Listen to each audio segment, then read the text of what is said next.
지금부터 2020년 9월 30일 가온교회 수요 온라인 예배를 하나님께 드리겠습니다. 다 함께 사도신경으로 신앙 고백드립니다.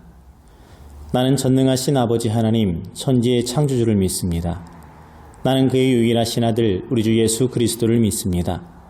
그는 성령으로 잉태되어 동정녀 마리아에게서 나시고 본디오 빌라도에게 고난을 받아 십자가에 못 박혀 죽으시고 장사된 지 사흘 만에 죽은 자 가운데서 다시 살아나셨으며 하늘에 오르시어 전능하신 아버지 하나님 우편에 앉아 계시다가 거기로부터 살아있는 자와 죽은 자를 심판하러 오십니다.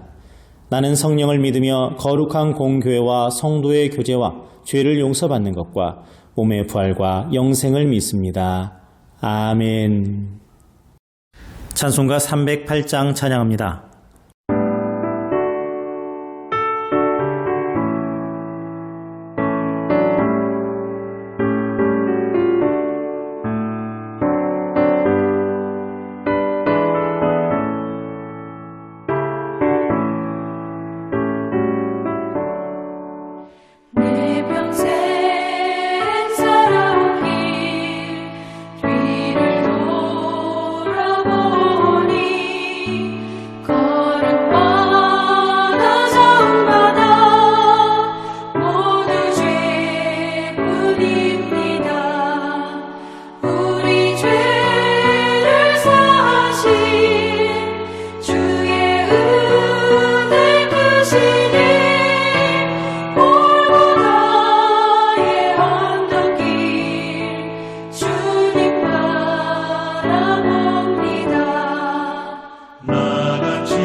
성경 말씀은 신약성경 누가복음 10장 25절에서 37절입니다.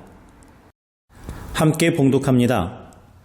어떤 율법교사가 일어나 예수를 시험하여 이르되 선생님 내가 무엇을 하여야 영생을 얻으리이까? 예수께서 이르시되 율법에 무엇이라 기록되었으며 네가 어떻게 읽느냐? 대답하여 이르되 내 마음을 다하며 목숨을 다하며 힘을 다하며 뜻을 다하여 주 너의 하나님을 사랑하고 또한 내 이웃을 내 자신같이 사랑하라 하였나이다.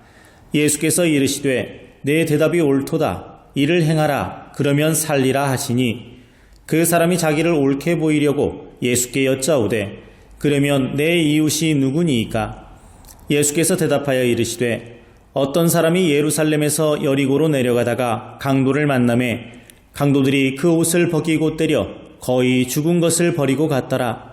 마침 한 제사장이 그 길로 내려가다가 그를 보고 피하여 지나가고 또 이와 같이 한 레위인도 그곳에 이르러 그를 보고 피하여 지나가되 어떤 사마리아 사람은 여행하는 중 거기 이르러 그를 보고 불쌍히 여겨 가까이 가서 기름과 포도주를 그 상처에 붓고 싸매고 자기 짐승에 태워 주막으로 데리고 가서 돌보아 주니라. 그 이튿날 그가 주막 주인에게 데나리온 2를 내어주며 이르되 이 사람을 돌보아 주라. 비용이 더 들면 내가 돌아올 때에 갚으리라 하였으니 네 생각에는 이 세 사람 중에 누가 강도 만난 자의 이웃이 되겠느냐? 이르되 자비를 베푼 자니이다. 예수께서 이르시되 가서 너도 이와 같이 하라 하시니라. 아멘. 오늘 본문을 가지고 은혜의 회복이라고 하는 말씀을 함께 나누겠습니다. 얼마 전에 뉴스에서 나온 내용입니다만은 이 코로나 상황 때문에 지금 대부분의 여행들이 금지가 됐습니다. 사람들이 돌아다니지 않다 보니까 세계 곳곳에서 놀라운 일들이 일어나고 있습니다. 그동안 이 먼지외 그리고 매연에 가려져 있던 그 공기가 맑아져서 멀리 산이 보이고 그리고 물들이 깨끗해져 가지고 고기들이 보이고 돌아오고 그리고 자연이 점차 회복되어 가고 있다고 합니다. 얼마나 그동안 사람들이 오염시키고 다녔으면 사람들이 안 움직이고 있으니까 자연이 다시 예전의 그 아름다운 자연으로 돌아오게 되는 것일까요? 우리가 안 하면 자연이 알아서 합니다.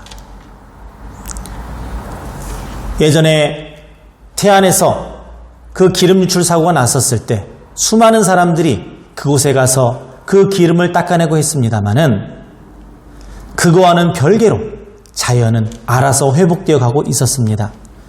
저도 기름 닦으러 다닐 때 한 달에 걸쳐서 이렇게 기름을 닦았는데 처음 갔을 때는 냄새 때문에 정말 마스크를 써도 그 냄새 때문에 머리가 어지러웠는데 한 달 후에 다시 봉사하러 갔는데 바위를 들춰보니까 그 기름때에 얼룩졌던 그곳에서 다시 작은 생명들이 살아나고 움직이고 있는 것을 보았습니다. 회복이라는 것이 그만큼 중요합니다.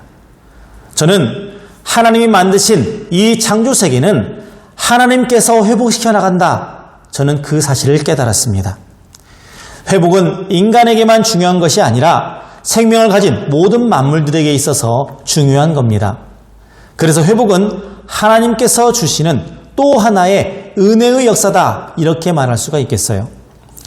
신구약 성경을 통해서 하나님께서는 계속해서 이렇게 회복시키시는 하나님의 은혜의 역사를 증거하고 계십니다. 창세기에서 나오는 그 아담으로부터 회복시키시는 하나님의 은혜의 역사가 나타납니다. 범죄와 타락, 하나님의 징계, 그리고 이어지는 다시 회복시키심의 은혜가 있습니다. 또 이집트에서 하나님의 은혜를 잊어버리고 우상을 숭배했던 이스라엘 백성들에게 엄청난 시련과 고통을 주어졌지만 그들의 부르짖음과 신음소리를 들으신 하나님께서는 모세를 통해 그들을 출애굽시키시고 하나님의 백성으로 다시 회복시켜 주셨습니다.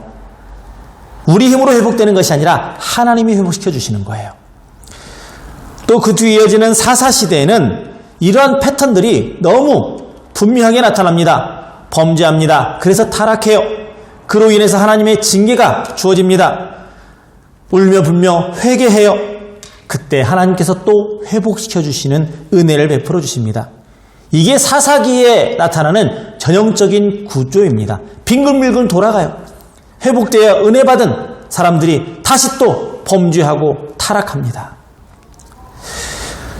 하나님께서는 육신과 죄물을 회복시켜 주실 뿐만이 아니라 지위까지도 회복시켜 주시고 영광도 회복시켜 주시고 기업도 회복시켜 주시고 마음의 상처도 회복시켜 주십니다.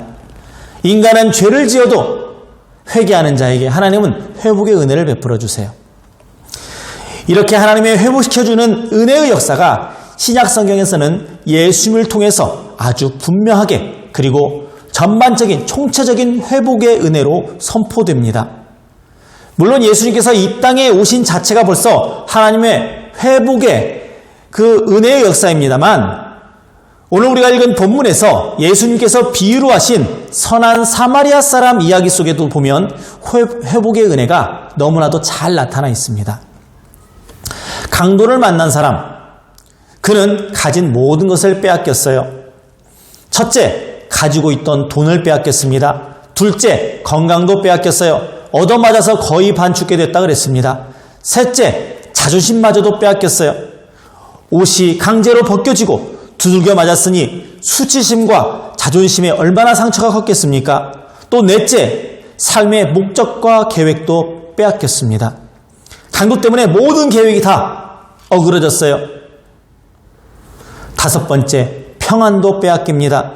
강도에게 맞고 가진 것도 빼앗겼으니 얼마나 억울합니까? 죽을 지경이 되었으니 얼마나 억울합니까? 인생의 계획이 사라졌으니 얼마나 낙심이 되고 분노가 치밀어 오릅니까? 우리 나이 든 사람도 나보다 나이 어린 사람이 욕이라도 한마디 하거나 뭔가 다툼이 있거나 반말이라도 한마디 하면 얼마나 그게 찝찝하고 분합니까?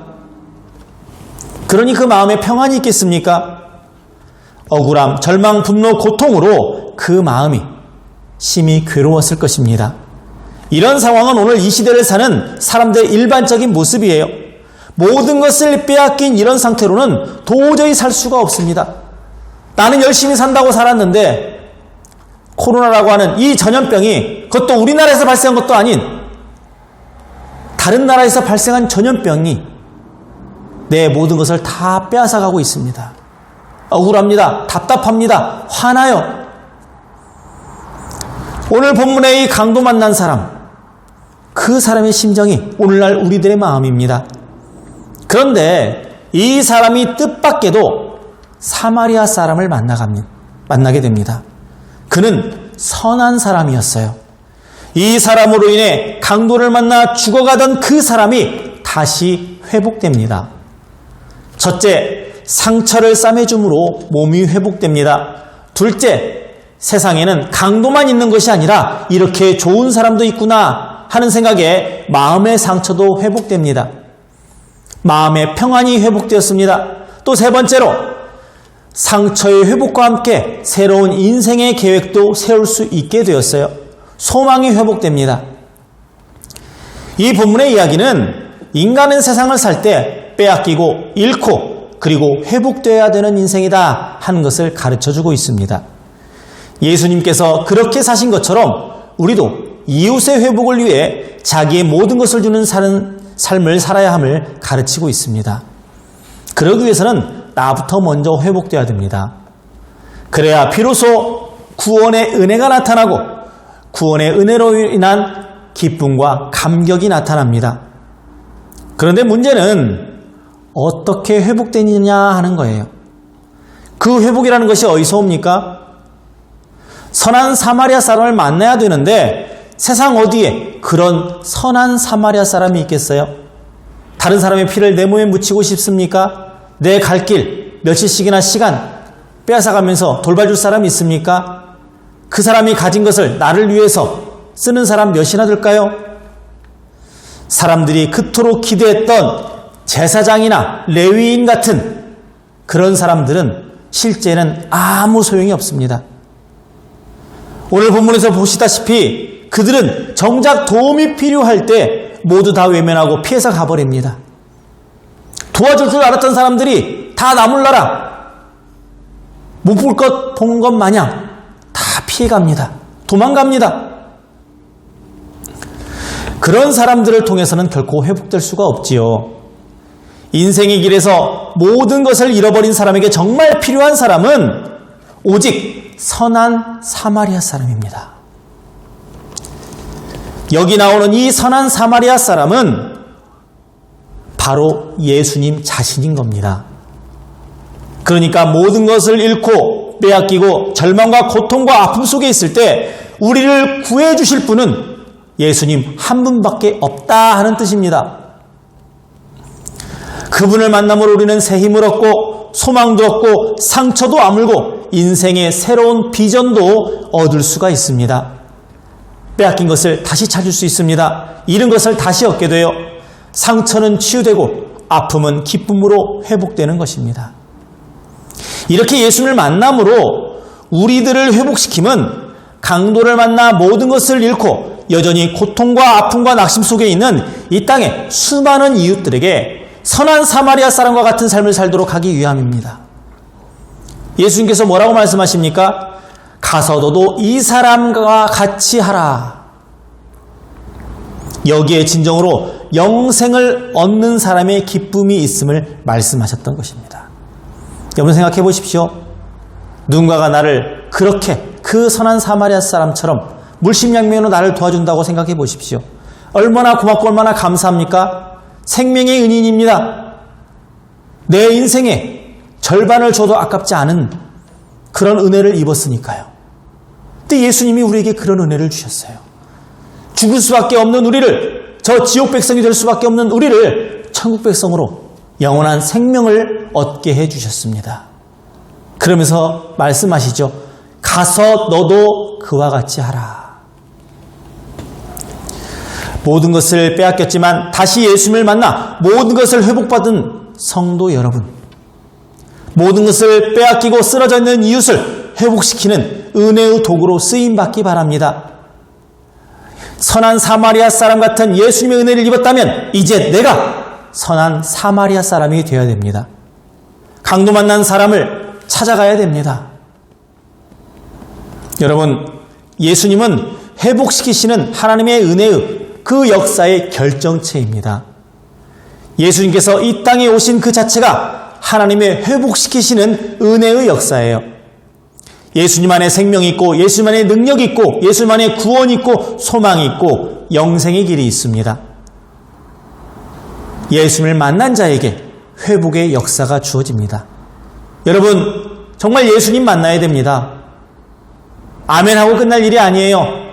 하고 그냥 고개 끄덕거릴 일이 아닙니다. 예수님 만나지 않으면 회복되지 않습니다. 예수님 만나야 삽니다. 예수님 만나야 인생의 비전이 생깁니다. 오늘 예배를 드리는 우리 모든 믿음의 가족들에게 회복시키시는 하나님의 은혜, 그리고 회복의 역사를 주관하시는 예수님이 임하시기를 주님의 이름으로 축원합니다. 기도합니다. 하나님 아버지, 우리에게 오셔서 우리의 죄를 씻어주시고 하나님의 귀한 생명으로 다시 회복시켜 주신 그 은혜에 감사를 드립니다. 가서 너도 이와 같이 하라는 말씀을 붙잡습니다. 오늘 그 말씀대로 이제 우리의 삶의 방향이 정해집니다. 하나님, 우리의 발길을 강도 만난 자들 앞으로 인도하여 주시옵소서. 우리 역시 상처받았다 회복받은 치유자로 살게 하여 주시옵소서. 예수님의 이름으로 기도합니다. 아멘. 찬송가 337장 찬양합니다.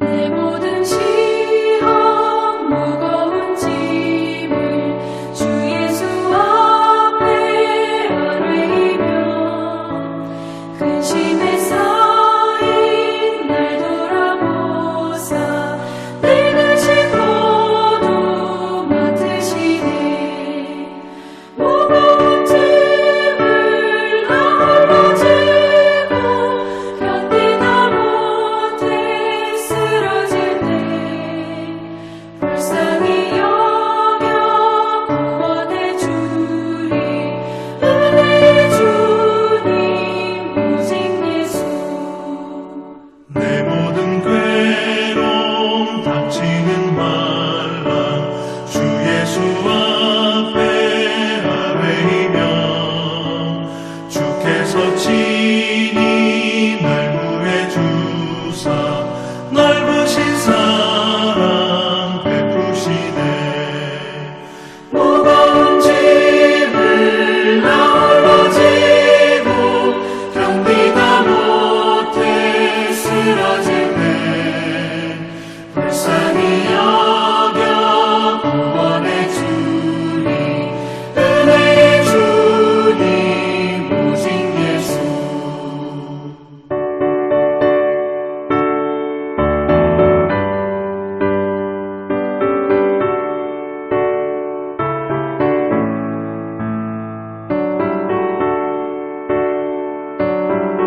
주님께서 가르쳐주신 기도로 예배를 마칩니다.